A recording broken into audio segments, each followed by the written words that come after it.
The official contract details on the contract extension for wide receiver Terry McLaurin just came in this morning, guys. And let me tell you, this deal just got even better for the Washington Commanders. We'll be breaking down those details here, and I'm going to explain why it's a great deal, not only for Terry McLaurin, but also for the Washington Commanders. Make sure you guys like the video if you are happy that this deal got done. It's great to see Adam Peters and Terry embracing there after the deal got done. Definitely very contentious negotiations over the last several months, but it's great to see Scary Terry where he belongs right here in Washington. So if you guys are happy that he's sticking in D.C., make sure you click that thumbs up icon if you're happy the deal is done. So today, NFL Network's Ian Rappaport reported the extension details that just came out here. You know, of course, the initial details came out where it was $96 million total, which would round out to $32 million per season. A lot of people freaked out about that number, but with the new details that we got today, that number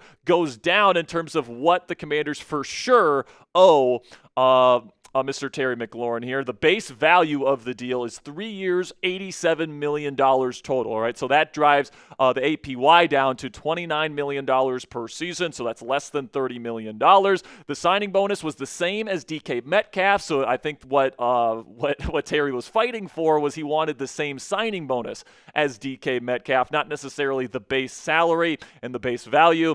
Then the total guarantees $44 million guaranteed at signing.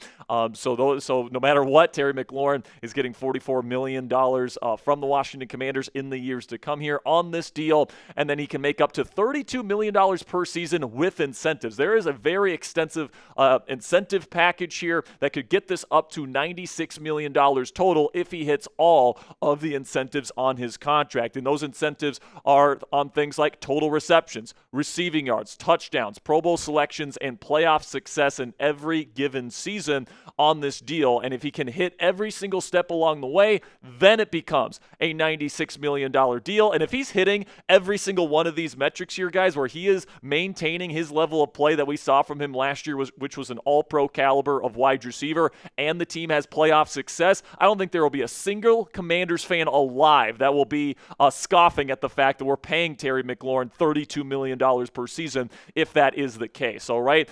So I want to break down why this deal is great for both sides, not just one side. All right. It's great for Washington because they retain McLaurin for this season in a win-now year. Jaden Daniels gets to continue to play with his number one wide receiver. The Commanders will have a bona fide number one alpha receiver this year on their team, and you get to retain McLaurin's services for the next 4 seasons if he earns it, and you can reasonably cut him after just 2 more seasons here in Washington if he has, God forbid, like an Amari Cooper type of decline that we saw from Coop last year, where he completely had that giant decline going from that 2023 season where he was like a top 10 receiver in the game to a receiver that could barely crack the starting lineup for the Buffalo Bills last year by the end of the 2024 season. So if 2 years pass, Terry McLaurin is not up to snuff, he's not worth the money the Commanders are giving him, the Commanders alleviated that risk on this contract by setting up this deal where you can get rid of him after those 2 years. So that risk has been alleviated, which is fantastic news for the Washington Commanders.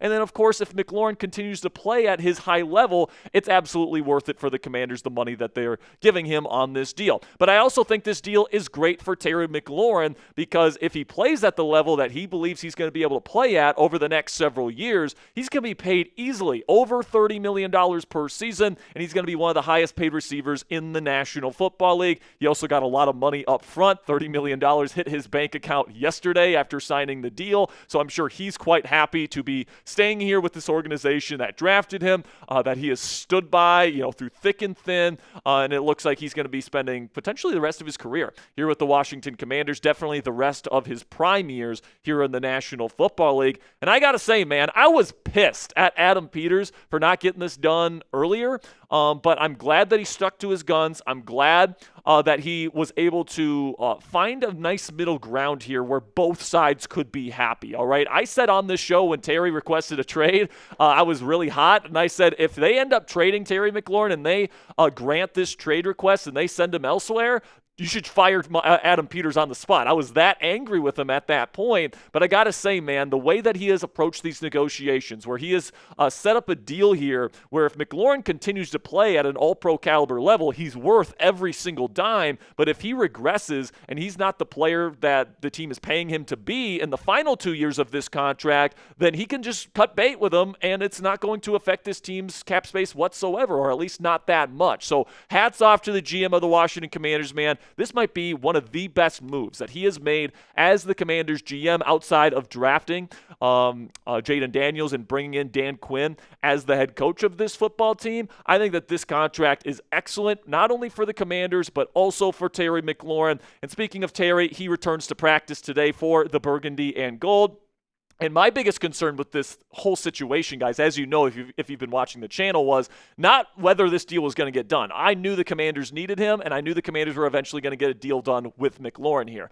The big concern that I had was the deal going to get done, a couple days before the start of the season, like the Ayuk deal, like the Nick Bosa deal in San Francisco, which Adam Peters was a part of, right? Also, the Dallas Cowboys do this thing where they wait until the last possible second to get a deal done with their players. They're currently trying to do that with Micah Parsons, and it just doesn't really work. These players come in cold, especially receivers, because you got to have that practice time. Even with quarterbacks and with systems that you're familiar with, you got to get those reps in. You got to get on the same page. And having 2 weeks of practice here for Terry McLaurin before the start of the season with Week 1 versus the New York Football Giants is huge for this football team, and it's huge for this offense to get off to a fast start and start out 1-0 versus a division rival to start out the season. So let me know what you guys think down there in the comment section. Grade the McLaurin deal with this new information that we got today from Ian Rappaport. Give me an A, a B, a C, a D, or an F down there in the comment section for today's pinned question. In just a second here, I'm going to let you know my answer and my grade for this new contract extension for Scary Terry. But before you do that, go ahead down there in the comment section and let me know A, B, C, D, or F. And for me, guys, I am giving this as high of a grade as I can possibly give it, an A+. All right, Terry McLaurin. If we get the Terry McLaurin that we got last year, where he was a second-team All-Pro, double-digit touchdowns, highest contested catch rate in the National Football League, if we get that Terry McLaurin over the next 4 years, he is worth every single dime the Washington Commanders would be paying him, especially because they're not paying their quarterback in Jaden Daniels throughout the course of this contract. And the fact that you can cut bait with him if he regresses, I think that's an excellent addition to this contract by Adam Peters, and I'm happy that Terry's happy as well. So it just seems like every party in this deal is happy with what they got. Both sides feel like they won, and I think that's the sign of an excellent deal orchestrated by GM Adam Peters. Now, coming up here on the Commanders Report, we have a couple of practice squad signings for the Commanders to break down with you guys here today, and then there's an interesting trade rumor floating around Commanders Twitter right now that I want to discuss. But before we get into the rest of today's show, let's have a word from our sponsor here at Harry's. And let's face it, guys, buying razors in today's market absolutely sucks. The quality products are always super expensive, and it just drains your bank account to refill and all that different stuff. But then when you try to go on the cheaper side and you're trying to get the value brands, the razors that they use are way too dull. They go out really, really fast, and also it irritates your skin, and you can even get cut with those cheap razors. So that's why I switched to Harry's, and you guys can get Harry's trial set for only $8, plus you get a free gift at harrys.com/chat. With Harry's, you get a barbershop quality shave with German-engineered blades honed at 3 different angles to cut hair cleanly at the root without any tugging. But what makes Harry's the brand I trust is you get that quality shave without having to break the bank. Harry's owns their own factory in Germany, so there's no middlemen involved, which allows Harry's to pass down the savings to you, the consumer. And if you don't love your shave from Harry's, Harry's is going to make it right. No questions asked. Their risk-free trial means there's zero downside to giving it a shot. And guys, I'm really excited to be partnering with Harry's here on the Commanders Report because I've been using their products for years at this point, all right? Obviously, when you start shaving, you're in high school or college or wherever, usually high school, but, at that point in your life, you don't have a lot of money to spend on these expensive razors that are nice, but also they're super expensive. Like, you just don't have the money to spend on that sort of deal. But with Harry's, you get high quality quality blades. You get reusable stems, so you can just replace the razor head. It's super affordable to refill as well. So that's why I absolutely love Harry's, guys, and I can't recommend their products enough. And it's not just their razors, guys, but they also have fantastic aftershave balm, and they've also got great foaming shave gel as well that I use. I use all of their products because it's that quality, guys, and it doesn't drain your bank account either, which is why it's my favorite men's grooming care company. So for a limited time only, our listeners can get Harry's trial set for only $8 plus a free gift at harrys.com/chat. Just head on over to harrys.com/chat to receive our exclusive code. After your purchase, they'll ask you where you heard about them. Please support our show and tell them that we sent you. A big shout out to Harry's for sponsoring today's edition of the Commander's Report. So now let's get into the practice squad players that we know are going to be put on the Commanders practice squad. The Commanders can fill up this practice squad to 16 players. Right now, at the time of me recording this video, we only have word about 6 of them. But right now, they have Jaden Daniels' pet, Sam Hartman, coming back this year. Then you got Ja'Cory Brooks, Chris Moore, and Jacoby Jones as the wide receivers. Returning to the practice squad. Ja'Cory had a really good preseason, guys. I think he's got maybe a bright future with this football team. They got Carlin Viggers and Robert McDaniel, 2 other UDFAs that this team wants to continue to work with. We will keep you guys updated on any other practice squad signings that this team makes over the next 24 hours on probably tomorrow's video. But make sure you guys click that thumbs up icon if you want to help out today's show. If you appreciate the in-depth Commanders coverage that we give to you guys 100% free on this channel every single day, the best way to help us out is click that thumbs up icon, boost that YouTube algorithm, and put this Commanders video in front of more Commanders fans like yourselves. So now to finish up today's show, let's talk about Kyle Dugger, who is currently on the trade market. The Patriots are trying to shop him before the start of the 2025 NFL season. Jeremy Fowler says that some teams are interested here, says the Patriots got multiple trade offers for safety Kyle Dugger per source, but his 9.75 guaranteed salary and how much of it New England would absorb was a hurdle. For now, he remains on the 53-man roster. So obviously, I think the Patriots would be open to letting go of Kyle Dugger, especially if a team is willing to take on some of that guaranteed salary. But when it comes to Dugger, man, he's an interesting guy because he's so versatile and he's so big for a safety. You guys can take a look at his profile here. 29 years old, over 210 pounds. So he's a big boy. He can play that hybrid linebacker role or that quote-unquote bandit safety role that's so popular in the NFL today. Dan Quinn is a big reason why that bandit safety is so popular because of his use of that bandit with guys like Ron Kearse, with guys like Jeremy Chin from last year. And Dugger would be a perfect fit for that role, to be quite frank with you guys. Kyle Dugger is somebody that, plays with great instincts. He can play that kind of hybrid linebacker role. He's got really good speed too. So if you want him to play post, he can do that as well. But he has been somebody that has had a lot of production in the National Football League here over the last several seasons. And even though he's had a little bit of a downturn and it seems like he's not the best fit for Mike Vrabel's defense there with the New England Patriots, I do think that he would be a pretty decent fit with the Washington Commanders. And he fits their physical profile. You guys can take a look at his relative athletic score back when he was coming out in 2020. And like the 4.4 speed for a safety at his size is crazy. He's also got really great explosiveness numbers there, and that translates to the film, all right? So Kyle Dugger, somebody that definitely fits Dan Quinn's kind of mold of bandit safety. And over the last 4 seasons here, you guys can take a look at some of the impact plays that Kyle Dugger has had on the football field for the New England Patriots. Last year, a little bit of a down year, no interceptions, but he did have 8 TFLs, a forced fumble, and 4 PBUs. His best season was probably back in for interceptions, 2021, but 7 PBUs in 2023 was probably his best year in coverage. And then 2022, he kind of put it all together, right? 3 interceptions forced, 8 PBUs, a forced fumble, and 5 TFLs. So you can move him all around the formation, guys. He's been pretty productive and been an impact player for that Patriots defense for many seasons. So if you want to trade, maybe a late round pick swap or something for him, that'd be something that I might be interested in if you don't have to take on too much of the guaranteed salary. That's not something that's too too tantalizing for me. But I also think